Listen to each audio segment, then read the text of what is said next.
Hello, and welcome to the Emmy Awards. I'm your host, Emmy Cardinale, and this is my podcast where I talk about what I've been watching or rewatching once a week-ish. Thank you so much for tuning in. If this is the first episode of mine that you stumble upon and you enjoy it, please follow me wherever you listen to podcasts so you can get notified when I upload a new episode. Like and subscribe if you're listening to this on YouTube. Share with a friend, all that good stuff. Thank you so much for tuning in. It really does mean a lot. I do have a few annoying introductory disclaimer stuff. So if you want to skip ahead, feel free to do that. Timestamps are in the description. This episode, along with my Percy Jackson recap, I am going to be talking about the Traitors, the first 3 episodes of the most recent season. I can't remember if it's 4 or 5, but I'll figure that out before I publish this episode. So whatever the title says, season 4, season 5, I don't know. The first 3 episodes of that. And it's not going to be a structured recap, just venting for a few reasons, mostly because the first 3 episodes pissed me off to the point where I've decided I don't want to recap the show. That, and also, like, the thing is, if I was in, like, a drought where I didn't have anything to talk about, and I was like, I would. But I honestly have so much TV that I want to talk about that it's not a priority for me to recap it, because The Traitors, while I love the show, is not a show that I particularly want to, like, recap. I don't know. I'm not drawn to it this season, okay? I'll get into my thoughts on the first 3 episodes as I go. Another annoying disclaimer, and this is the last time I will say this, I swear to God. My I Love LA season 1 recap, like, that will be wrapping up this week, I swear to God, okay? The main reason that it's taken me this long is because I simply did not want to rewatch the episodes to take my notes to recap the show. Not because I didn't like the episodes, but because I've been so, like, into other television that I didn't care enough to, okay? I was in the pit, okay? I was in the pit. I never watched The Pit, and I really wanted to. So I watched all of The Pit season 1, breezed through that, and I simply did not want to watch anything else. I didn't want to watch anything else. So it took me a while, because anytime I had free time after work, I was just watching The Pit. I didn't care about I Love LA, okay? I was like, I'm in Pittsburgh, fuck LA. I'm kidding. I love LA, genuine. Shout out to The Pit. And maybe I'll recap The Pit. I don't know. Okay, I don't know. I am going to be sharing my thoughts on all the shows that I'm watching, even if I don't recap formally. But when Percy Jackson wraps up, because by the time this podcast episode goes live, season 2, episode 7 will definitely already be out, because I'm recording this at 9 p.m. I did, disclaimer, record another take earlier at like 7:30.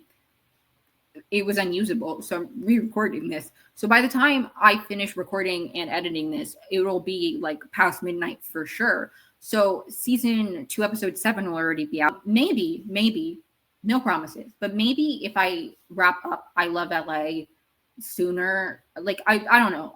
Maybe my season 2, episode 8 recap won't be out like a week after the episode airs. I don't know. But my point is that my recapping of the Percy Jackson series is wrapping up soon. So maybe I'll recap The Pit. I don't really know. I haven't decided. I'll play it as I go. Tell Me Lies is also airing. I've never talked about seasons 1 or 2 because I watched all of them in the last month. I was, like, enthralled with it. It was really good. And then I was so mad that I didn't, like, pace it better, because I still had to wait a week until season 3 started coming out.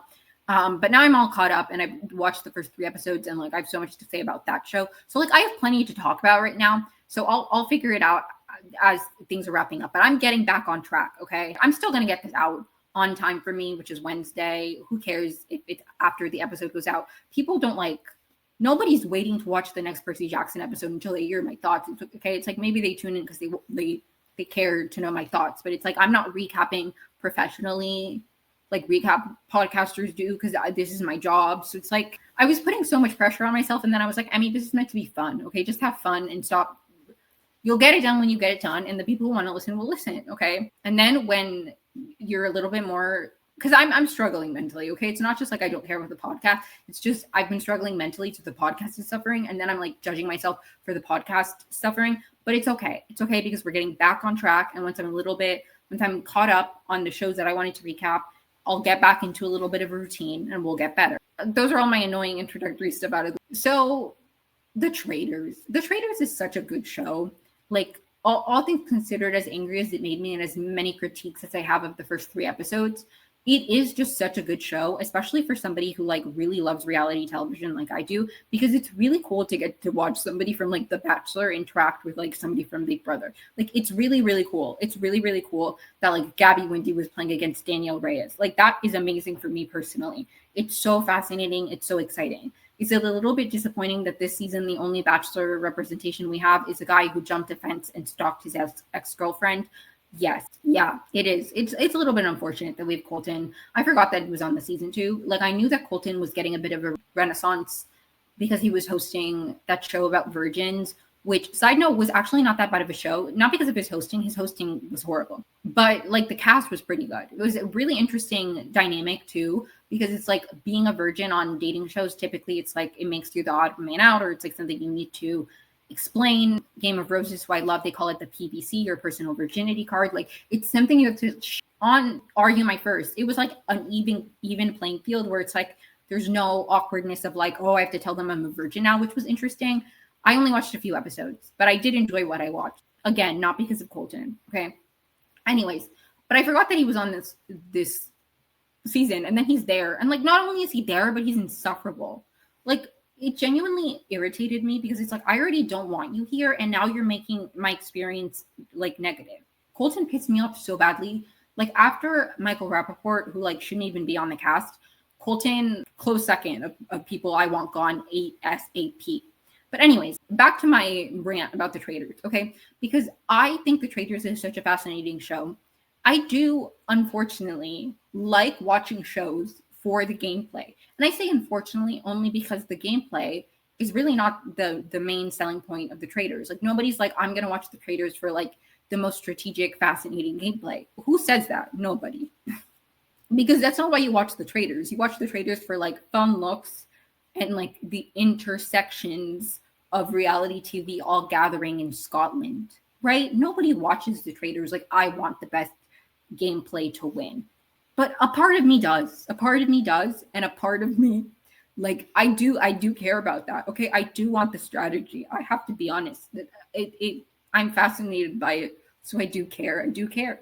So I do root for the gamers. I do also tend to know more of the gamers because a lot of the non-gamers that are represented are from like Bravo shows, and I'm not super into Bravo. No hate to them. I loved Vanderpump Rules. I've watched all of that except the recent season. Okay, I've only seen a few Housewives, and I haven't seen full seasons of any of the Housewives. I've seen full seasons, just not like I haven't watched like all of Potomac. I've watched like full seasons of Potomac, but I'm not all caught up on Potomac. Like Candace, I don't know her. She wasn't on the seasons of Potomac that I watched, which side note, fun little Emmy lore. I did grow up in Potomac. Well, not like the whole time, but anyways, I went to high school in Potomac, and in the season 1 finale of The Real Housewives of Potomac, they have like a big dinner where there's like conflict, obviously. And this dinner is at a restaurant where I went on prom. Like it was where my group of friends went. We ate our dinner before we went to prom. It was so fun to watch. I'm like, oh my God, old anglers in. So like, you know, we're from the same place. I don't know anything about Candace, but the fact that she was from Potomac did make me like her a bit more. And she aligned with Rob C, which made me happy. But like, obviously we all know how that, okay. I need to get ahead of me. Okay. But my point is that the people I tend to know are the gamers. So I tend to root for the people I know. That doesn't mean I'm not open to liking other people, but I do just go into it, and not always, because I don't love every single like person that I know from these shows. So it's like, obviously there would be certain people who would be like, I don't care if you win or lose. But like, I genuinely, the people, like I love Ian Terry and I love Rob from Rob Has a Podcast. I say Rob from Rob Has a Podcast because I've never seen Survivor, so I don't know anything from his seasons, to be quite honest. That's my truth. But I do love Rob Has a Podcast. Shout out to you, Rob. Emmy has a podcast, and I have a soft spot for podcasts. Or like podcasters it's very interesting because if somebody's a podcaster, I immediately either like them more or hate them more. It's either like, oh, we do the same thing. I like that. But if you're a podcaster who I feel like puts out a negative energy, or like you do something I don't like, I'm like, I hate you more, because I'm like, why don't I have your viewers if you're evil? You know what I mean? all that to say, podcasters, I either immediately really like them or immediately really hate them. Just on, it's like we're connected on some level. But anyways, Rob Has a Podcast. I do genuinely like Rob Has a Podcast. I like a lot of the people there, and he's very funny. I love the Rob Has a Podcast. Traitors, I should just say RHAP. The Rob Has a Podcast. The RHAP Traitors, like when they do their versions, love that. I love that. When Chappelle was a traitor, that was so good. That was so good. Anyways, if you know, I like RJP. And I was excited to see him because I think he has a very interesting perspective where not only has he been on the show, so he's very like strategy minded. I feel like people who recap shows have a very, not to like talk myself up, because obviously he does something that he's been a podcaster for way longer than I have. I also don't make any money from this, and I'm kind of a flop. So that's neither here nor there. The point is, I feel like I understand on some level that when you're recapping a show or just commenting on a show, you have, or even just a viewer of a show, but I feel like in recapping, you're kind of a viewer in a different way. That I think people who don't have podcasts who view the show can analyze the show in the same way. But I feel like when you're like talking constantly about television, you view television differently, right?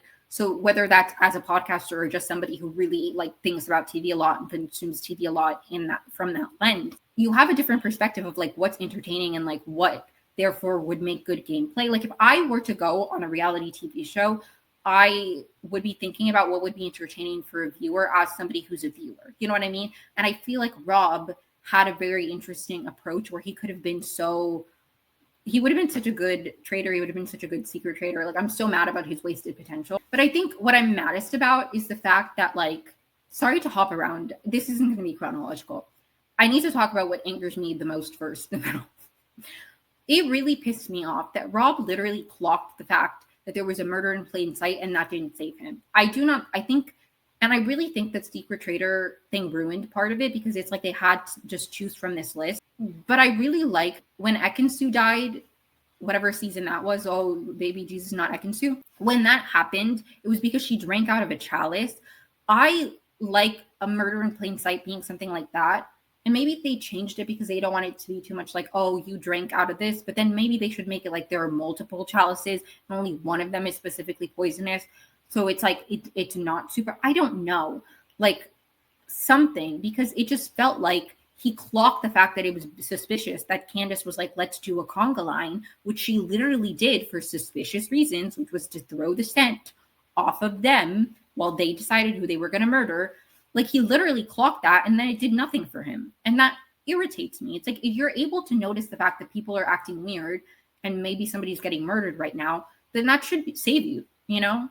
Like, I don't know. It angered me. And the secret traitor as a twist was annoying in the first place, because I feel like as a viewer, you want to be able to know the thought process of a traitor. And not that you can always get it like concisely, but there's no explanation for these short lists. So it's like just annoying. It's just annoying. There's no bouncing off. There's no conflict in the turret. And maybe it would have been a bit more interesting if like the secret traitor was a bit more strategic. Like maybe Rob C, it could have been more interesting. But like, I really just feel like Donna Kelsey was like, it was way more than she could handle. Like, I feel like she would have been an interesting traitor if she was just with the group to bounce off ideas. I feel like she would have been a great faithful. I just don't understand why they made her the secret traitor. I feel like they really did her a disservice. I think it was too much for her. I'm sorry to her. But the thing that really irritated me, I can't lie. And another thing that really irritated me, and why Colton is on my shit list, I mean, he always was, because I don't really like stalkers, you know?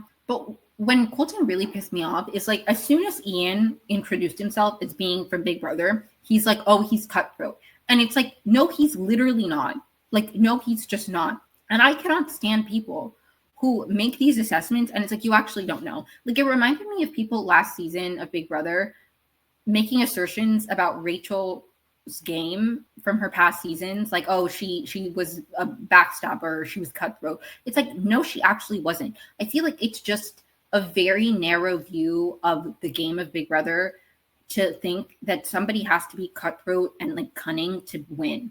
That is just not how every single person wins Big Brother. And if you can't, obviously, because you don't know who's going to be in your cast, look up every single winner, every single iconic player to know how they specifically played. Maybe at the bare minimum, have an understanding that a bunch of different people have won for a lot of different reasons in a lot of different ways. Like maybe go into it with like a bit of like, I'm not going to assume that this person's cutthroat because they're from Big Brother, because that's so stupid, because then you're assuming before you get to know them that they are an enemy and they're going to be at like a risk to you instead of an asset. Like, I just feel like that's bad gameplay to assume, okay, because this person comes from a competitive show, they're going to be a risk to me. They could be an asset. Why are you assuming? You could have worked with him and used his talents to get you far in the game and then get him out later. Like, it's just so like short-sighted, in my opinion, to just assume because of the show somebody comes from that they are not going to be an asset to your game, that they're just automatically a risk. That's stupid to me. That's stupid. Like, you just don't understand Big Brother if you think that means 100% he's cunning and no, that's not how Big Brother works. Obviously, a lot of people have won who are like that, but not everybody. Like, Ian is 100% not known for that. Okay, what are you talking about? And it's just like, it really irritates me. It really irritates me that like people who are gamers just automatically have a certain reputation. So then that's just what they are. Like, a gamer equals that's what you're going to do. It's like, why? But why? And that really irritated me.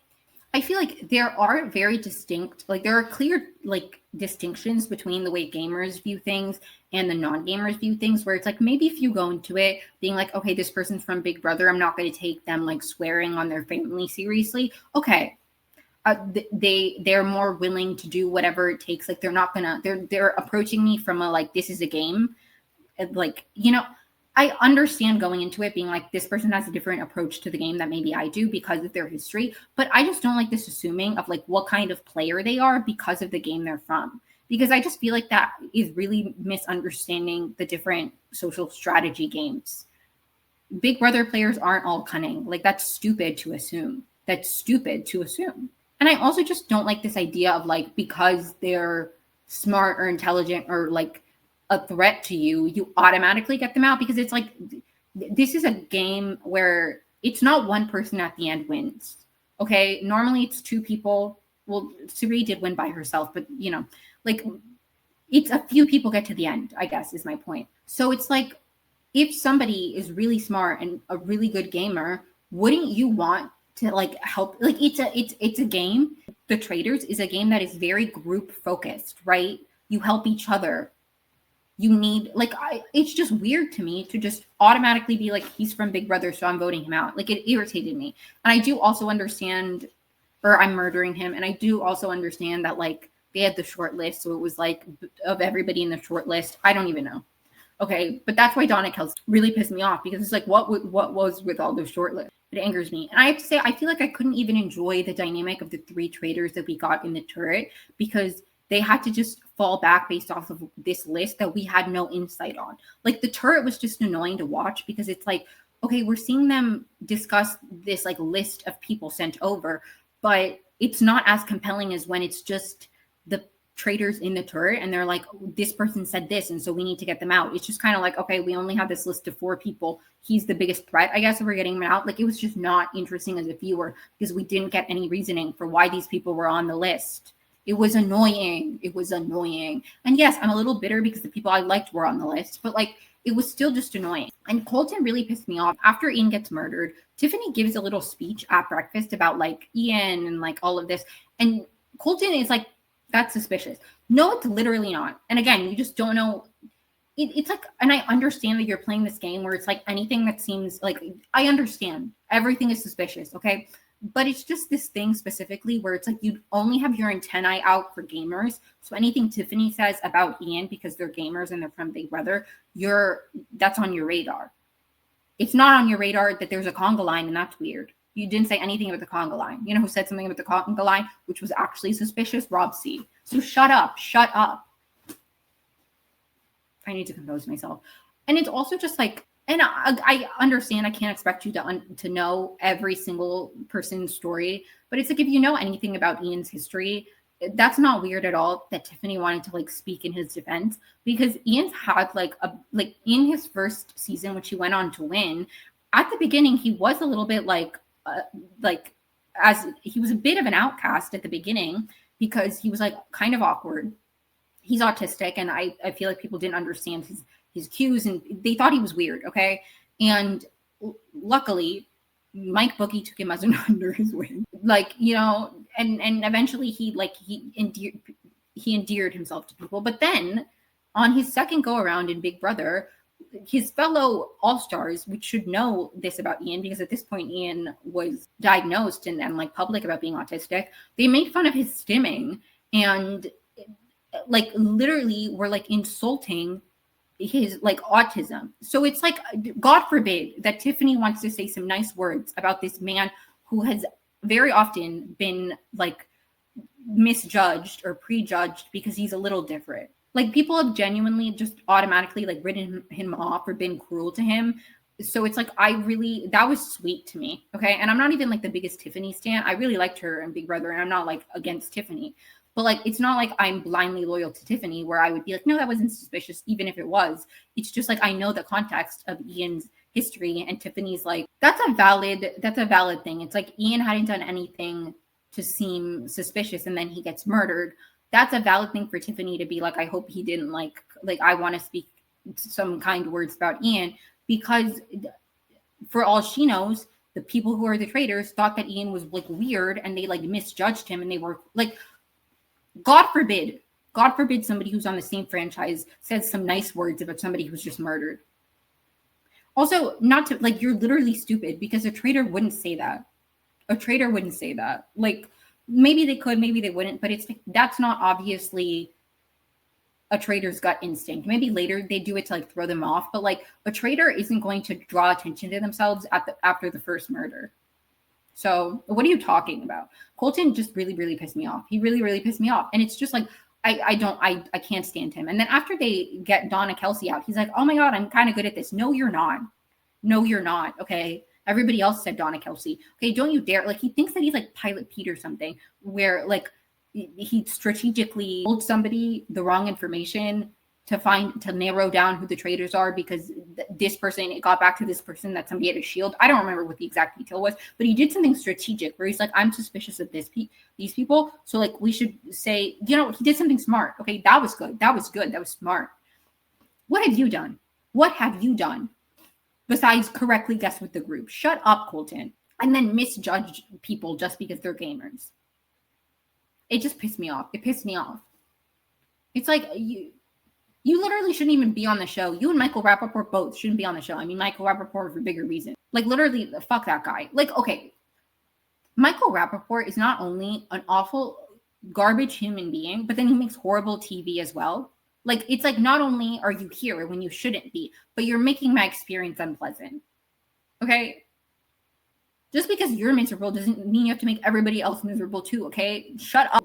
Those are the two people I need gone next. I'm not really rooting for anybody now, because the people I really wanted to win are gone, and I don't really care about anybody else in the cast. I have to say, Rob from Love Island, I'm really fascinated to see him as a traitor. I didn't watch his season of Love Island, but I've seen, like, you know, his clips. I know of him, right? So I'm excited. I'm excited to see. Hope he brings out some overalls. I'm excited to see him as a traitor. I'm excited to see the dynamic of the three traitors now that we don't have the secret traitor, because I feel like I couldn't get a grasp of what their gameplay was, their approach to things, if there was going to be conflict, if they were going to be on the same page. I feel like the gameplay was stifled by the secret traitor thing, because it was like, they just had to pick somebody off a list. There was no, like, this person said this, so we should maybe consider them. You know what I mean? Like they normally do. So like, I'm excited to see where things go when there's a little bit more freedom. And now that Donna Kelsey's out, and like, if they ever do the secret traitor again, they should really do it with a gamer, because I feel like the conflict in the turd has been like, the gamers really want to do something strategic, while the non-gamers are really thinking about like their people, and like there are different game approaches. So if it's going to be some kind of overriding, you have to pick people from this list, can it please be somebody, whoever's choosing the list, that actually knows what's going on? Anyways, fingers crossed Michael Rappaport goes soon. I want Colton to go soon too as well, but I kind of want Colton. I want Michael Rappaport murdered. He doesn't deserve anything besides that. honestly, a good banishment might be good, but I want him murdered. I want him murdered. I don't want the smug, like, I don't want him to have that smug moment where he's like, I'm faithful. Like, I just want him murdered, okay? In the game, okay? I do not wish people ill will in real life. I just to be clear, okay? I don't murder people in real life. I'm not... I just got really scared because I was like, they're gonna who's they? Okay, I'm not a big podcaster, but I just like, I would like it on the record that I'm not wishing anyone violence in real life, okay, or in the show. But like when they get murdered in the show, it's not violent, okay. But like, I just want him killed, okay. I want them to wake up at breakfast and he's not there. I don't want the smug, I'm not a faith, like, I don't want him to go through that, okay. I don't want him banished. I want him killed. Then I want Colton to go really hard in one direction that's completely off and make him make a fool of himself and then leave. That's what I want for Colton. I want Colton to be humiliated before he goes home, and I want Michael Rappaport just disappeared from the edit. So that's my hope. Who I'm rooting for, I like Candace. I'm rooting for the Traitors because the people, I obviously, yes, they made the decision to kill the people that I ultimately wanted to win, but I really blame Donna Kelsey. So she's gone. So now I'm rooting for the Traitors. I think Rob is a very interesting traitor, Rob from Love Island. So I'm interested to see him as a traitor. I'm interested to see just the dynamics in the turret. Now, I can't remember what show it was. Maybe it was the last season of Traitors, but I don't know. I think it was Traitors, where I was like, there are people that I like and I would like them to win, but I don't care enough. Like, I'm not invested enough in the gameplay. I was genuinely so excited to see Rob play and Ian play that them leaving really upset me, where it's like last season, it's like, I'm interested, like I want to watch these people because I like them. Like, I was excited to see Gabby Windy back on my screen, but I wasn't particularly like, I really want to see her gameplay. So like if she had gone home, I would have been sad, but it didn't hit as hard. Now I'm like, well, I'm not rooting for anybody to win. I don't care about their gameplay now. Now I'm just watching to see the fun, you know? So I'm less attached now. I don't care who wins, but I'm excited to see where things go. Okay. I'm trying to stay positive. There are people I'm rooting against, as I've established. But anyways, let me move on to Percy Jackson, season 2, episode 6. As I've said, by the time this podcast episode goes live, season 7 will already be, episode 7 will already be out. And that's okay. I mean, I'm making peace with that. Maybe, unlikely, but maybe I can record episode 7 sooner. Maybe tomorrow, I get out of work early, I can record my I Love LA, get that one out. Then on my day offs, one of my days off, Thursday or Friday, maybe then I can record the Percy Jackson one, get that one out kind of soonish. I don't really know. I'm not gonna aim too high, but maybe I can crank out podcast episodes faster. Anyways, let me move on. Episode 6 is called Nobody Gets the Fleece. So last we left off, Percy and Annabeth had just got into Polyphemus's island.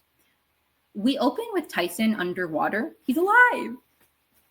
I'm not surprised. I wasn't worried. He struggles, but then he's able to breathe. And it's like a very cool moment that apparently parallels. I say apparently because I do not recall this at all. But I've seen many people say, so I don't think I'm making this up, that there was a moment in season 1 when Percy kind of like is able to breathe underwater for the first time. Maybe I'm wrong. Then he sees like a reflection, a light, and then it cuts to Percy. He's clearly having a dream. He's inside a cabin at Camp Half-Blood. There's like a storm outside. And then a dark / cloaked figure bursts through the door and shoots him with lightning, and that startles him and he wakes up. He and Annabeth are still on the boat. Obviously, they haven't gone to Polyphemus's island yet. But we see that like their boat is like right by the island. And she asks what's wrong. He says they can't wait until morning. They have to go get the fleece right now. They have to save Grover right now. She's like, no, we talked about this. Like what we remember from the Odyssey, like Polyphemus may be half blind, but he can hear a pin drop. He'll smell us coming. We cannot go to this cave while he's awake. We'll die. She's like, we have a plan. Remember the hole that you saw at the top of the cave in your dream? We'll use the sheep to cover ourselves. And then he's like, I know. And then we grab the fleece, we throw the rope down to Grover and we leave. And she's like, so what's wrong? Like, you know the plan, what's wrong? Did you have another dream about Grover? And he's like, no, I had a dream about camp. I thought Kronos was there, but then I saw somebody else. And she's like, who was he? She's like, he's like, it wasn't a he. It was Thalia, which, you know what? Makes sense why it's lightning. I didn't put that together the first time I watched this, but the second time I was like, oh, he gets shot by lightning because it's Thalia. Duh. I should have picked up that it was going to be Thalia, especially because in the preview for this episode, like at the end of episode 5, when we saw the preview for this episode, like we literally saw Thalia in the cloak. I should have put 2 and 2 together, but alas, I did not. Annabeth says that demigod dreams are tricky. And Percy's like, my mom always said that dreams don't lie. Like, they may be confusing, but they're not dishonest. And Annabeth's just like, you should get some sleep. She doesn't really respond to that. He should get some sleep. They move at dawn, and then he blows out his lantern. There's a Polyphemus like voiceover where he talks about being alone on his island being the real gift. You depend on yourself. All outsiders are enemies, or food. And he learned long ago that if he doesn't trust anybody, he will survive. Mortals don't seem to know that. And you know what? This is so Yellow Jacket season 3 coded. Outsiders are either enemies or food. Like, what did they do to those frog scientists? But anyways, at first it's a voiceover, but then we see that he's saying this to Grover and Clarice, who are tied up in his cave. Clarice says that for somebody who likes to be alone, he sure can't shut up. And he's like, being alone isn't the same as silence or loneliness. And then he says that he's going to add their voices to his collection to keep the conversation stimulating. And honestly, Polyphemus would slay as a podcaster. He likes talking to himself, relatable, and he can repeat other people's voices. So it's kind of like he would slay as a podcaster. It would be so iconic to be a podcaster if you could if I could recap the show and then say it in Polyphemus's voice. Like, imagine that. Imagine if I was just every time Percy spoke and I was quoting him, I said it in his voice. Imagine that. Polyphemus, you have untapped potential. Be a podcaster.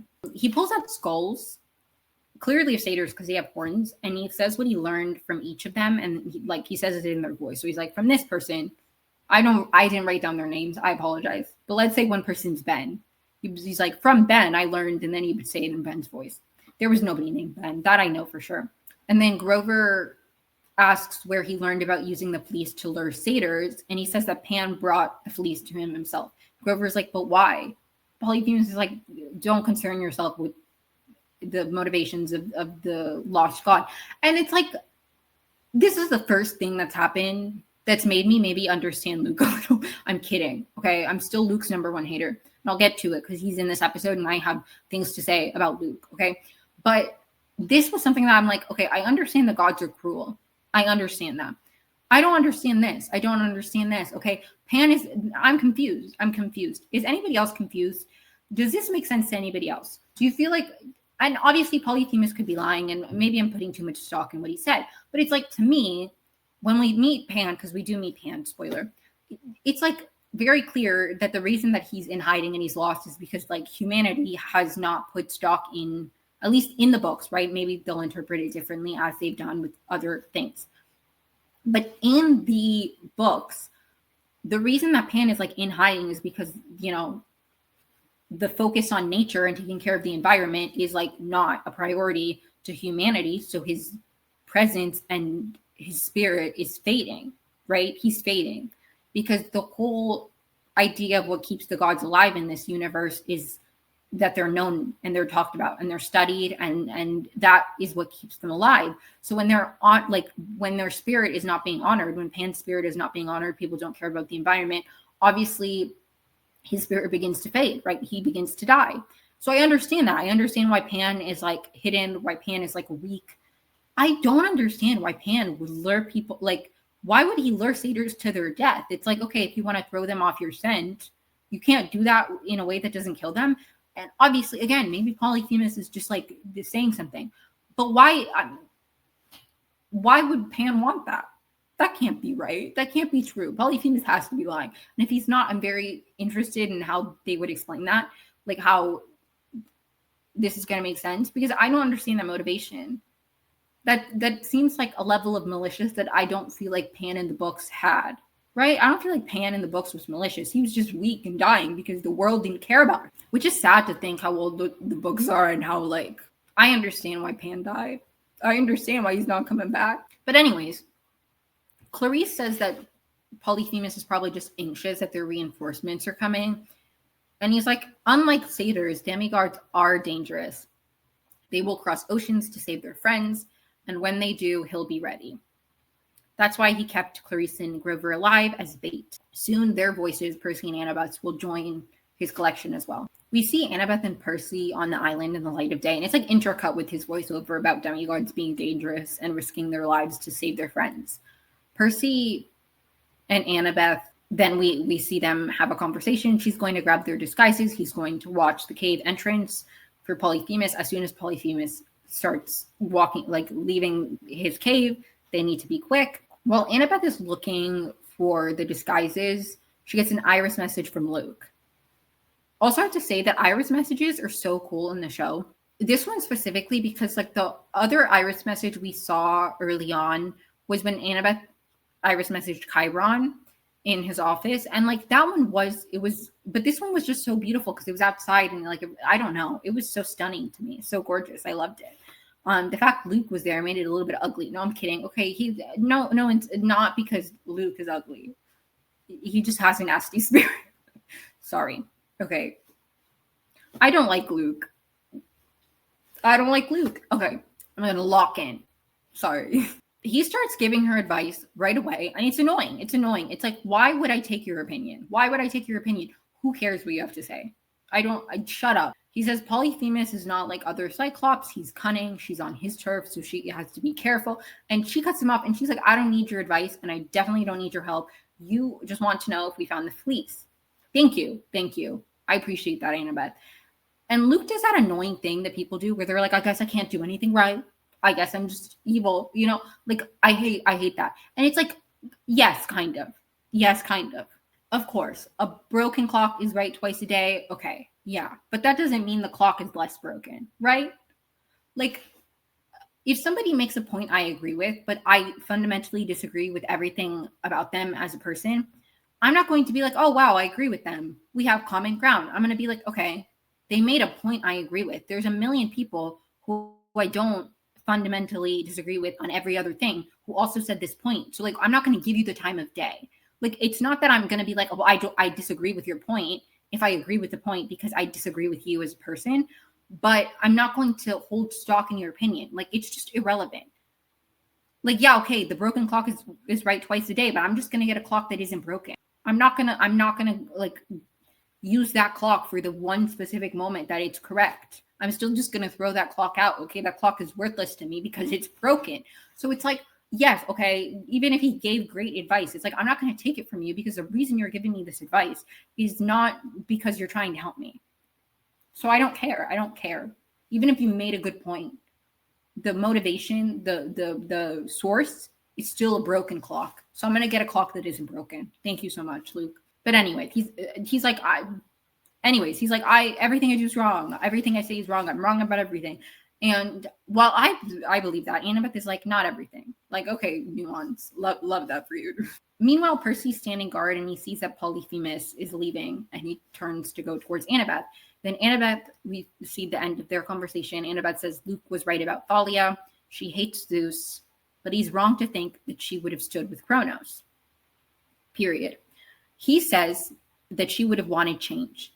And not to go on my whole rant again, but Luke does not want change. Luke wants revenge. He doesn't want change. He wants revenge. He wants the gods to suffer. He doesn't want things to get better for the demigods. Like, you're not talking about change, though. You're talking about revenge. So shut up. I'm sure Thalia would have wanted change.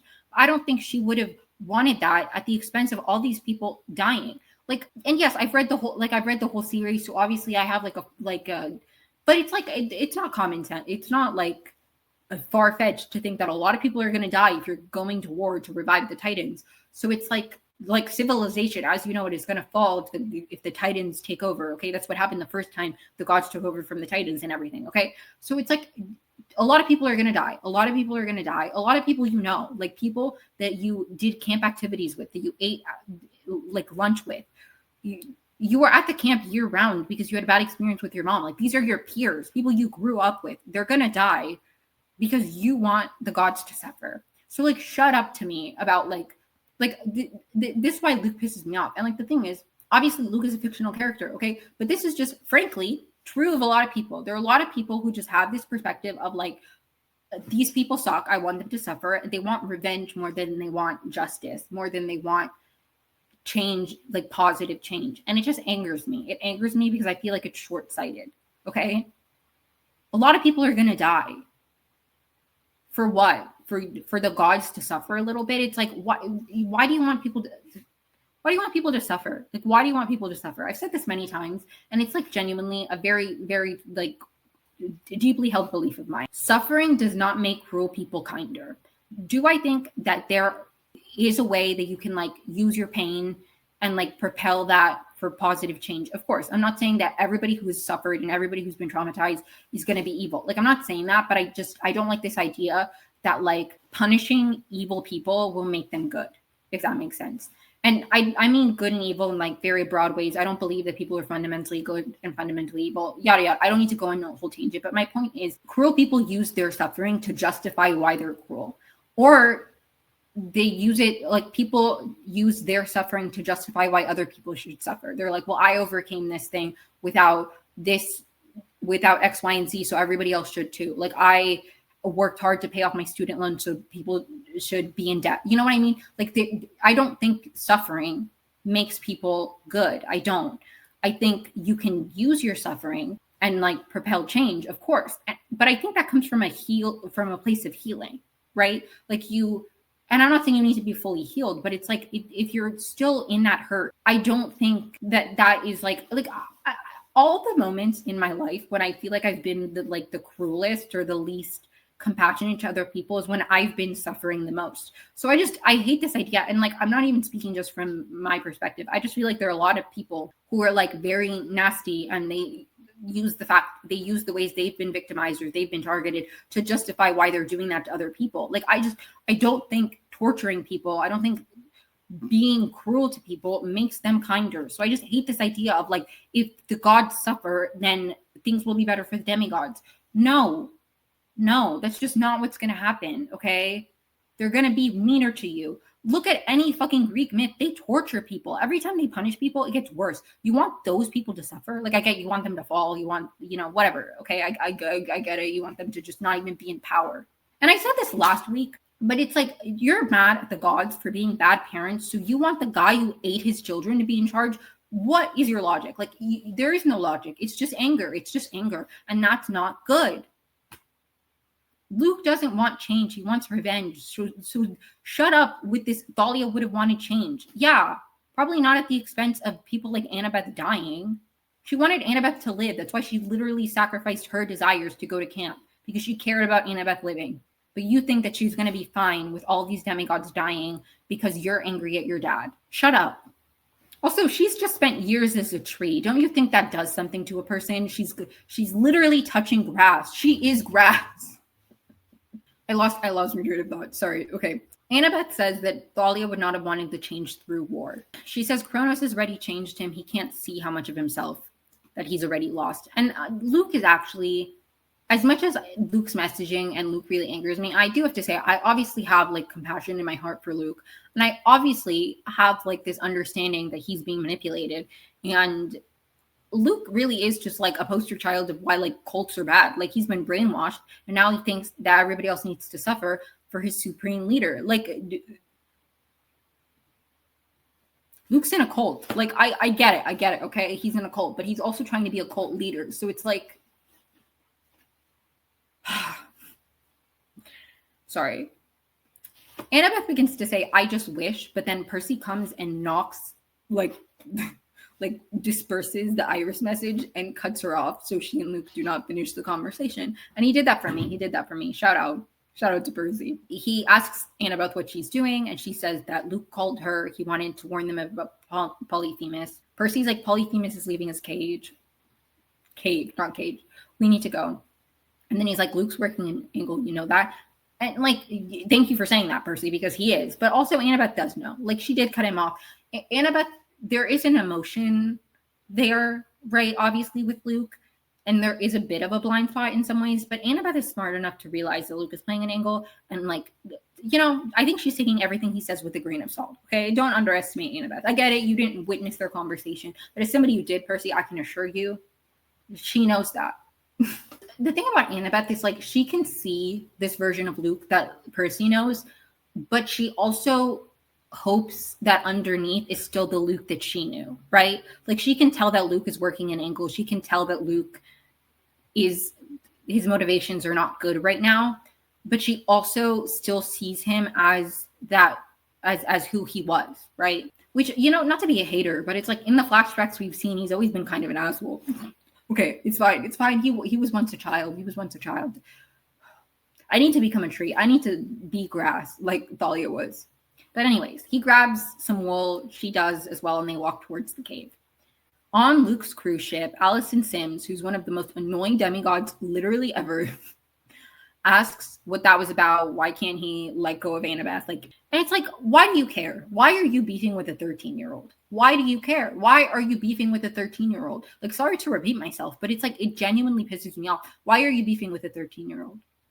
She's literally 13. Why do you care? Why are you beefing with her? You know she's 13. It's like, you graduated camp. You're at least 18. I was, no, not at least 8. She is at least 8, but she's at least 18. Why are you as an adult beefing with a 13-year-old? The only age I would beef with a 13-year-old is like if I'm 13. Why? Like, she's a child, okay? Please. What's your beef with Annabeth? It's weird.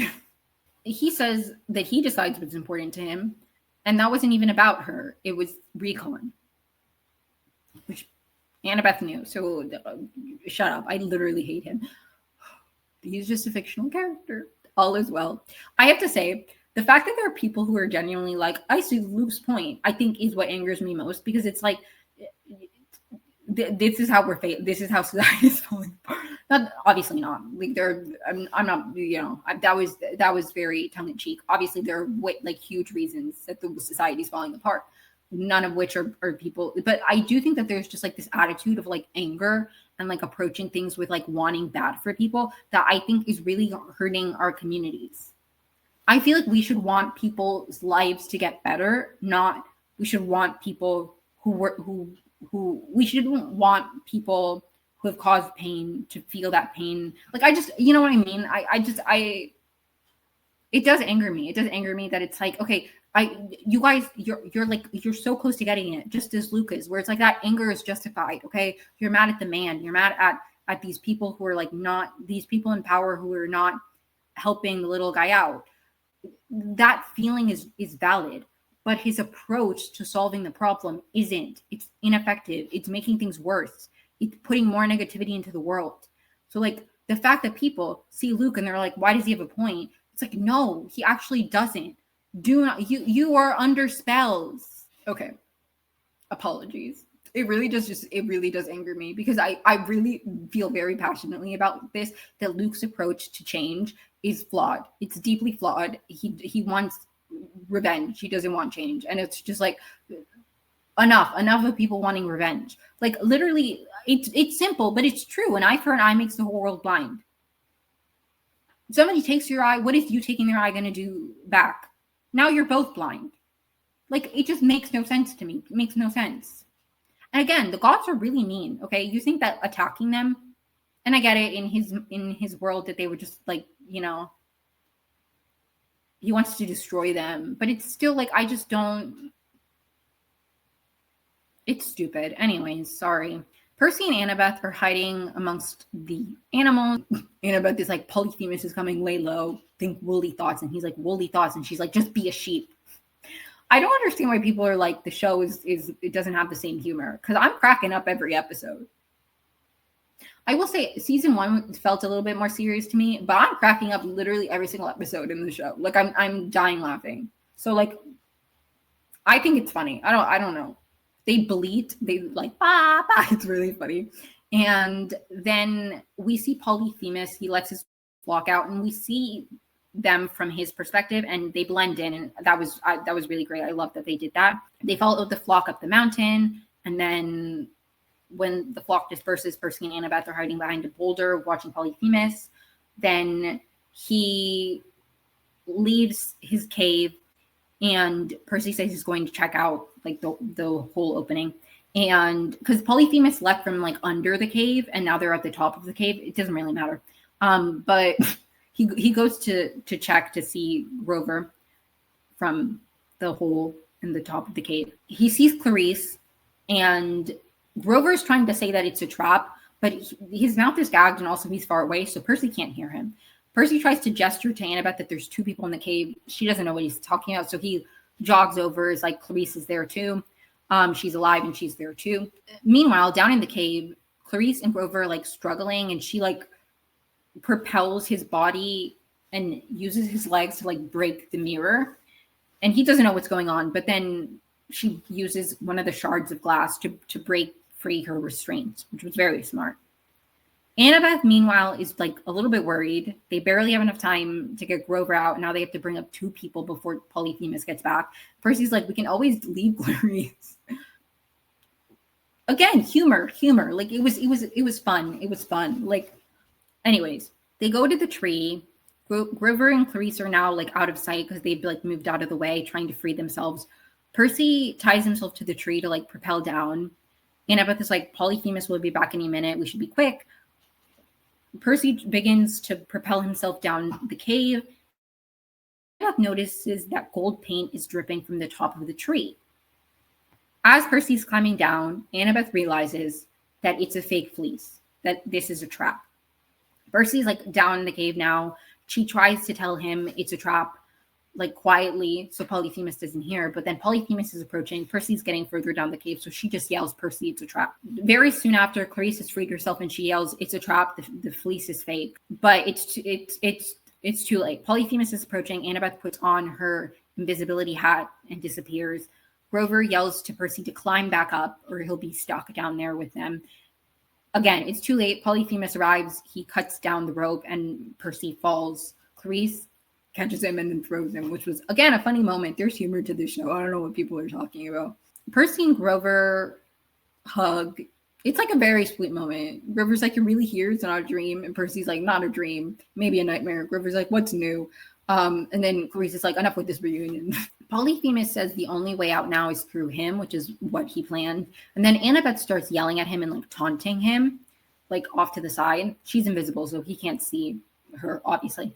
And I really like the way they did this. I don't know if we've seen Annabeth with her invisibility hat in this perspective before, but it's like we see her and like the world around her is distorted to like indicate to us that she's like in some kind of bubble where, you know, I liked that. We still see her.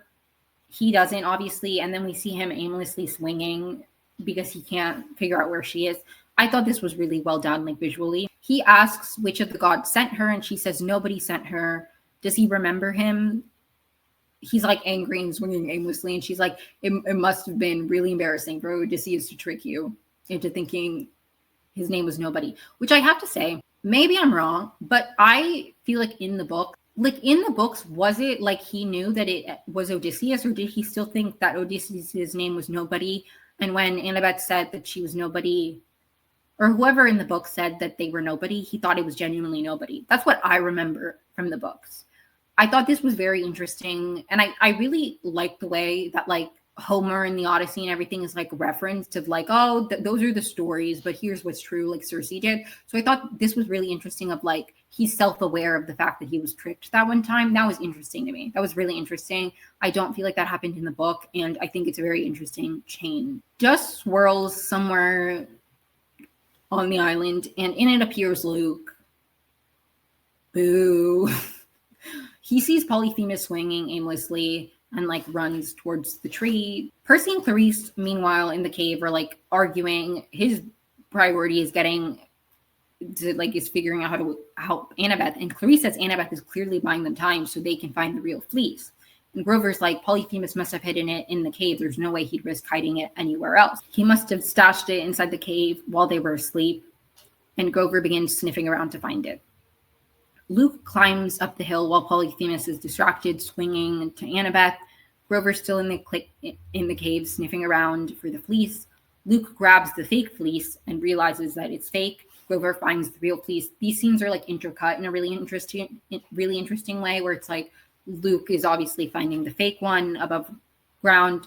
Grover's finding the real one underground. Very interesting choices to intercut those scenes together. Polyphemus notices something. I think maybe that Luke is there, or that something, or maybe he realizes he's been gone from his, like he sees Luke and he realizes he's been gone from his cave for too long and this is a distraction or something. I don't know, but he goes towards his cave, specifically underneath the cave, because that's how he gets in, not from like the hole at the top. He gets in from underneath, which is where Percy was watching from above and saw him leave from underground. Anyways, so he goes back to his cave. Annabeth's confused. Then Luke sees Annabeth from like the top of the hill running up the hill. Grover shows Percy and Clarice the real golden fleece. Then we see Percy, Clarice, and Grover trying to move a boulder to open the cave. And then they hear Polyphemus. They're like, we need to get ready. They have their spears ready to attack him. He makes an opening by moving a boulder from the outside and says the fleece is his. Then he winces. We see that somebody stabbed his heel and he like pushes whatever force it was that stabbed him. It was Annabeth with her invisibility hat. She goes flying. She's bloody. She's unconscious. Her hat has flown off of her. So we see it's Annabeth. And Percy's distraught about Annabeth being bloody and unconscious. He's like so worried that she just got attacked. Polyphemus closes the cave again, but there's a tiny little opening. So Percy can see Annabeth. And he's still very distraught about Annabeth. Polyphemus is walking towards Annabeth. And Percy's really distraught. Then Tyson arrives, yells at Polyphemus to get away from her. And Percy's like, Tyson? And he's like, hey, brother. And I have to say, okay, it felt a little bit too chill. And I know later they have a moment, like once they're out of the cave. But Percy was so distraught in episode 5 about Tyson being dead that I'm like, you couldn't have had a moment where it's like, oh my God, Tyson. Like, I don't know. I understand he was in shock from Annabeth. But it's like, this was a little bit underwhelming for me. It's like, didn't you think he was dead? And you're just like, oh my God, Tyson's here. Maybe it's like the shot. Maybe Walker did have a very like excited expression, and that was just not shown. I don't know. But I was just like, well, they're just acting like they lost each other, not like, oh, I thought you were dead. But I shouldn't criticize Percy. He's unwell. Annabeth is like dying. Polyphemus tells Tyson to step aside. He has no desire to hurt him. Calls him his brother. And Tyson's like, you're not my brother. My brother's inside the cave. And then Polyphemus tells Tyson he's been around demigods for too long. Then he says in ancient Greek, which I thought was very interesting, this decision to make the monsters, Tyson, whatever. They are monsters. To make them speak in ancient Greek to each other. I thought that was an interesting decision. He says they think they are more than they are. But in the end, they are no different from us, monsters. Tyson says he's wrong. He says this in Greek. And then he says in English, Percy's not like you. He's a hero. They struggle. They fight a little bit. And Tyson's like, I don't want to hurt you. And Polyphemus is like, you hurt me. And then he's like, and then he does. He like hits him against the cave. They struggle a bit more. And then Tyson pushes him off the cliff and like follows him down into the ocean. And Percy's like, Tyson, no. I'm like, he's fine. He survived an explosion. He can survive a little jump off a cliff. Okay, Tyson's still alive and kicking. Let's be real. I get it. Percy's had emotional whiplash. Okay, all these people he cares about are dying. Tyson's alive. But anyways, Percy is still worried about Annabeth. And then Luke arrives because things just can't get any better. For Percy Jackson, Luke has to be here. Literally, okay. You know that sound that's like, that's not fair. I'm an adult. That's me watching this show. I need to calm down. Okay. Luke's like, she's dying. And Percy then realizes that they can use the fleece to heal her. And Luke's like, you have the real one? Because he just dealt with the fake one upstairs. Percy runs to grab the fleece, but Clarice knocks him down, says to back off. And Percy says she has to give Luke the fleece. And she asks if he's crazy. And Percy tries to reason with Luke. Then he's like, how did you get on the island? Like, you had a portal just like you did last year when you tried to kill me. He doesn't say that, but like last year when after Luke literally poisoned Percy, he like disappeared into the shadows with this portal. He's like, that's how you got onto this island as well. Open a portal, come into the cave, get us out of the cave, and then Annabeth can get the fleece that way. It's the only way. And Luke's like, I can't do that. It's only for one person. I already went through it. I can't do it again. And I have to say, and maybe other people do know, because I don't believe that Luke was on the island in the book. Like, I don't feel like this happened. And if it did, maybe I'm wrong, but I don't feel like this happened. Did this happen in the book? And I completely forgot it because I don't feel like Luke, I don't remember this happening. So I don't feel like Luke needed to get on the island. But obviously in the book, he did like disappear. Is it shadow travel? Like, is it explicitly shadow travel? Maybe I'll just read, I'll go back and I'll reread the end of the Lightning Thief, because I'm like, is it shadow travel? Because we get more of shadow travel when Nico is introduced. He helps Percy do that, but it does like exhaust him. Like, it is effort. So I'm like, is the portal something else? Is it shadow travel? I'm confused. Is this explicitly explained in the book and I'm just stupid? Or not stupid, forgetful. Maybe both. Anyways, like, is he lying? I don't think so, but maybe he is. And not to give Luke the benefit of the doubt, but I feel like he was being honest. Luke tells Percy that she's dying, that Annabeth is dying, and Percy asks Clarice for the fleece, and she says she's not giving it to him, and he's like, not even to save Annabeth. And she's like, I'm not sacrificing the quest. Annabeth would understand. This is bigger than any one of us. I can't. Then Grover tries to reason with Clarice by being like, Clarice, you told me that you would never let another soldier die on the battlefield if you could help it. Like, please, Annabeth is a warrior. And while Grover's trying to appeal to Clarice's, empathy, Percy takes this opportunity to grab the fleece and gives it to Luke through the little crack while Clarice is distracted. Luke puts the fleece around Annabeth and she seems okay. Like, she begins to breathe. It seems like she's going to be okay. He grabs her dagger that had fallen after she stabbed Polyphemus. Then he grabs her and the fleece. Percy asks if she's okay. He's like so desperate. He's so distraught. It was so well done, and I'm so excited to see season 3 when Annabeth is once again in danger. Like, it's gonna be Percy's pain. Obviously, I don't want him to be in pain, but it's gonna be so compelling to watch because this scene of Walker, I called him Pocker because I was like Percy and Walker. Of Walker, like, his acting here was so good that I'm excited to see season 3. It's gonna be so good. I mean, books 3 through 5 are like some of my favorites, so I'm really excited. Like, book 3 is one of my favorites, so I'm really, really excited to see that one adapted just in general. But this has made me so excited because I'm like, oh my god, Percy is going to be so upset and it's going to be so compelling. But anyways, he asks very like desperately, like, is she okay? And Luke says she will be, and then he leaves with Annabeth, Clarice, and the fleece, obviously.